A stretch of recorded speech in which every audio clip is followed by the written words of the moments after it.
Hey guys, welcome back to my channel. So today's video is all about how to sleep better. I told you guys in my last video that it's basically routine week here on my channel, and I wanted to create some videos that will help you guys going into the new year, creating an environment where you can succeed at all of your 2019 goals. And I feel like you cannot succeed at anything in life if you're not getting enough sleep. Sleep is vital to our bodies. It's vital to us as far as being able to rejuvenate ourselves. If you're exhausted all the time, you're not going to be able to focus. You won't have the mental clarity that you need, and you have to be able to sleep. Actually, lack of sleep is considered a torture method. So that just got really dark, but I'm just saying, you know, that sleep is that important. So I want to take you through some of the things that I do to get the best night's sleep possible and help you guys get some good sleep, because it's important. So the first thing you want to do is create your nighttime routine. If you don't know how to do this, I have a video coming up in the next couple of days. As soon as it comes out, I will link it down below in this description box here so that you guys can always find it. And the purpose of a nighttime routine is getting you ready for bed. And that could be, you know, getting the dishes done, vacuuming the floor, whatever. It could include everything, including going to sleep. Because I know for myself, I actually don't sleep well if I haven't done the dishes, because then I'm thinking, oh God, when I get up, I'm gonna have to get up like 20 minutes earlier so I can do the dishes, and the food is gonna be stuck on. You know what I mean? So having a good nighttime routine that includes everything you need in order to get your best night's sleep possible is really important. After you've created your nighttime routine, the next thing you're going to want to do is limit technology. I know that you guys have probably heard a lot about this lately, that the light that comes off of your phone actually stimulates your brain. And while you can put it into nighttime mode, it's still reading things, looking at the news, looking at Twitter, all of that is stimulating your brain because you're thinking. So if you want a really, really good night's sleep, I would say set your phone down 30 minutes before bedtime and really just relax. The next thing is actually getting into bed 30 minutes before you want to go to sleep. So if you want to be asleep by 10 p.m., you need to be wrapping up your nighttime routine and getting into bed at 9:30. And that's so that you can actually get in bed and relax. You can shut down and just kind of almost get into a meditative state where you're not thinking about business, you're not thinking about your long list of things to do tomorrow. It's literally just you getting in bed. You might be reading a book, you might be watching a movie. It's totally up to you. But right at your bedtime, so if your bedtime is 10 o'clock, lights out and you go to sleep. There's no, oh, I just want to finish this episode of Friends, or I'll go to sleep at the next chapter. Right at 10 o'clock. And you can actually get the Philips Hue light bulbs. That's something that I did, and I set a routine in them to go off every night at 10 p.m. everywhere in my house. And so if I'm sitting on the couch and all of a sudden the lights go off, I'm like, well, 10 o'clock, I'm supposed to be in bed right now. So it's one of those things that it acts as a reminder, and it saves you the time from having to go around turning off all the lights. One of my favorite things to do to relax before bed is to take either a bubble bath or a nice hot shower.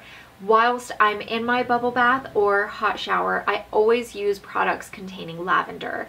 Lavender is extremely calming and soothing, and that's why almost every baby nighttime product has lavender in it. I think pretty much every baby nighttime product has lavender in it, and it's because it is that thing that kind of, it's an essential oil, and it just kind of like, it relaxes you. You start to shut down after using it. So Bath & Body Works actually has a really, really great aromatherapy line, and their sleep products contain lavender, and they have so many products to choose from within that range. They have a sleep spray, which you can spray on your pillows and linen. I like to do it about 30 minutes before going to sleep because I don't like the heavy scent. but it's just a really nice, light, gentle scent by the time I go to bed. And then they have their lavender bubble bath. They have a lavender shower gel, lavender shower steamers, which I love. They're amazing. They're just these little tabs, almost like bath bombs that you just drop at the bottom of your tub while you're taking a shower. As the hot water hits them, the essential oil within it gets released and it goes into the steam, and it just is magnificent. So those are really great ways of like preparing your body for going to sleep. Another thing I like to do is drink something warm. It's funny because I never understood why people went for warm milk. I'm not a milk drinker. I never have been. And it always felt odd to me, like, why would somebody offer someone warm milk? But actually, drinking anything warm is going to do the trick as far as calming you down, relaxing you, and putting you to sleep. There's some great teas out there. My favorite one is Tea Pig's Peppermint and Licorice. But if you're looking for an actual calming tea, they also have their Snooze tea, which has lavender and chamomile in it. One thing you want to make sure you do is don't consume anything with caffeine. So stay away from any of the like Earl Greys or coffee, anything like that. Just drink something hot that is uncaffeinated, and it will definitely help you go to sleep. Another thing you want to make sure that you do is don't have some place in your room that has a clock, because one of the things that we all do is we're constantly looking at the clock. So if you have an Apple Watch or a Fitbit or something, put it into theater mode so that it doesn't come on, you can't see what time it is. If you have an alarm clock, push it further back on the nightstand so that you can't just roll over and look at it. You have to physically get up to see it. And that's just so that if you're struggling to get to sleep, you're not constantly looking over to see what time it is. That's a really good way of actually keeping yourself awake, because you're like, oh, it's 12 o'clock now. Okay, if I fall asleep now, I'll have 6 hours of sleep. Next thing you know, you look over, oh, it's 1:30. If I fall asleep now, you know, and it just stimulates the brain too much. So you don't want to have anything that's stimulating your brain while you're supposed to be sleeping. My last thing is actually very childish, but I think it's really important, and it's actually something that my husband had to implement. No drinks at least 45 minutes before bed. For me personally, this isn't a problem. I can drink something straight before falling asleep and sleep through the night.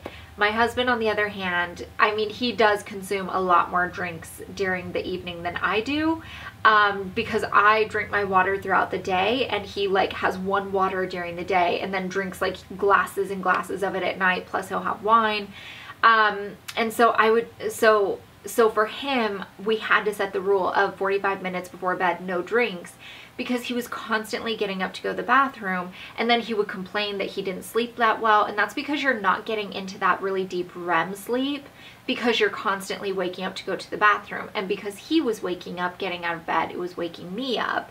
And I was like, look, we gotta fix this. To recap, basically, you want to make sure you're not using technology before bed. You want to make sure you're not stimulating your brain before bed.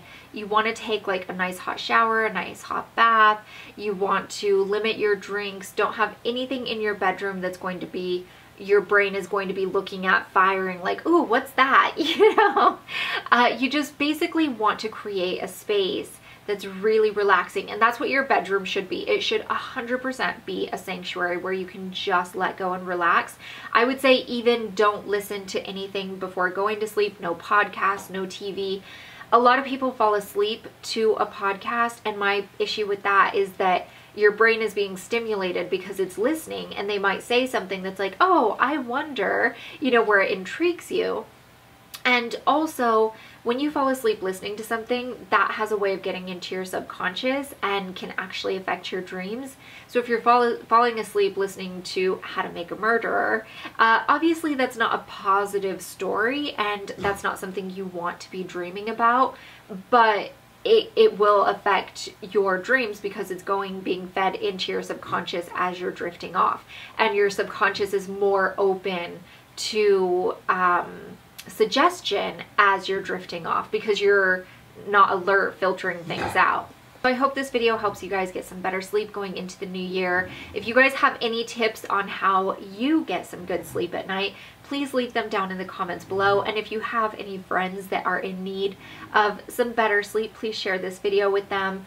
I have a very particular friend of mine in mind, and I keep telling her I'm gonna make this video and send it to you. So I hope you guys enjoyed this. Give the video a thumbs up, and I'll see you guys in my next one. Bye.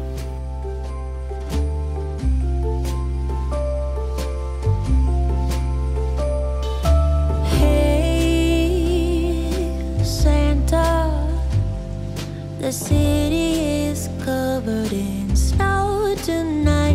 Where did my love go? Santa, I'm waiting for him, but he's nowhere.